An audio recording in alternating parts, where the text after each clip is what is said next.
drank a quart of vitamin D fortified milk a day, and I was still deficient with a level of 6. A normal level is 20, with anything under 12 being considered deficient. You get vitamin D from the sun. Even though I spent my whole summer outdoors, I was still way low. I'm going to tell you symptoms of deficiency, why it happens, and some solutions. Deficiency in vitamin D has some clear symptoms, some subtle, and sometimes none at all. According to 7 Symptoms and Signs, the main symptoms are feeling blue, aching bones, head sweat, and gut trouble. Jane Hovland is a dietitian at Missouri Slope Lutheran Care Center in Bismarck, North Dakota. She says low vitamin D levels may be related to falls because of the weak bones.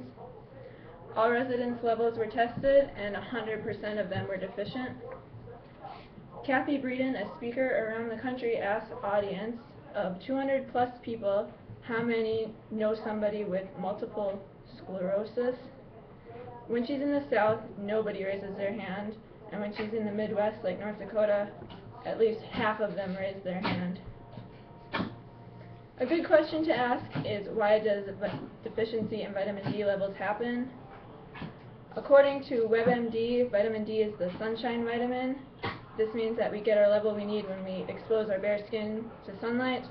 In North Dakota, this is kind of hard because we only get sunshine a couple months out of the year. Another good question to ask is, why isn't a 1-a-day vitamin enough? Like one of these.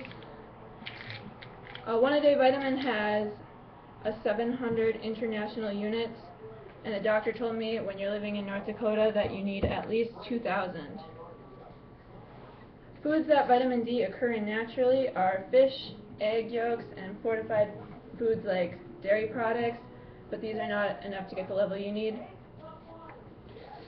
Deficiency can cause problems in people who are darker skinned, overweight, and over the age of 50, according to WebMD. There are some medically proven ways to get the amount of vitamin D that you need. The first is to expose the skin to sunlight. The amount of sunlight that you need is about half the time it takes for your body to turn pink. I think the best way to make sure that you get enough is to take a vitamin D supplement. According to Jane Hovland, the best kind is vitamin D3. It comes in different forms, and the major benefit is it doesn't matter what time of day you take it.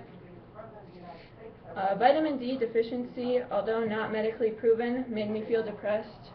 Doctor told me to take vitamin D to improve my mood. After a year on the supplement and spending my summer on the river, I finally have a normal level. I have explained symptoms, why it happens, and some things you can do to improve your level. I hope all of you take the time to check your vitamin D level, because I know firsthand how much it can improve your mood.